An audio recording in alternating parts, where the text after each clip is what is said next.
زه دغه ځای کې یوه خبره کوم شیعه سني اتحاد حوالې سره یو پیغام ورکوم تاسو قدرمنو ته او اهل سنت برادران کوم دي هغوی ته زه پیغام ورکوم چې هر څوی د موږ تاسو کومه خبره کوو څه دریام لاس دی څلورم لاس دی هر څوی نن یوه واده وکړو که دریام لاس وي که څلورم لاس وي دا پرېږدو امن طرف ته راشو امن د وخت ضرورت دی دا به څو پورې کوپر فتواوانې لګوو دا به څو پورې زه دلته یوه خبره کوم نه شیعه د سنیانو په خولې کافر جوړېږي و نه سنیان د شیعهو په خولې کافر جوړېږي ټوله مسلمانان یو که نه یو زه دا پیغام یو عام پیغام ورکوم میډیا دی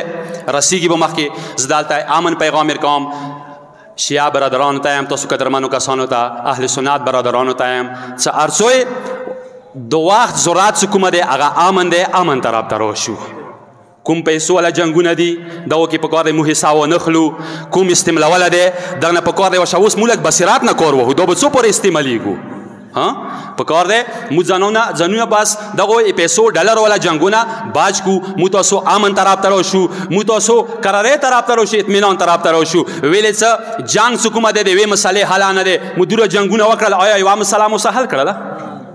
کله مسلې جنگ سره نه حل کیږي نن دې شان سره لکه څو ورځې مخکې امن معاهده صدی عباس کې وشوله زه سنیانو ته دا یم اهل سنت وروڼو ته چې همداسې تاسو دا تاګ راتاګ زیات کوئ شیعه او سني تاګ راتاګ زیات کړي سمیر عباس باندې اندې شان سره بلشخیلو باندې په کار دی موږ تاسو نوره نشستې وکړو نوره سیمینار وکړو و د امن څه کوم دیخ نه دي و د دغه اطمینان څه کوم دیخ نه دي کوم یو کاست د امن دیخمان دی هغه ته په کار دی موږ شکست ورکړو ذلیل یې وګرځوو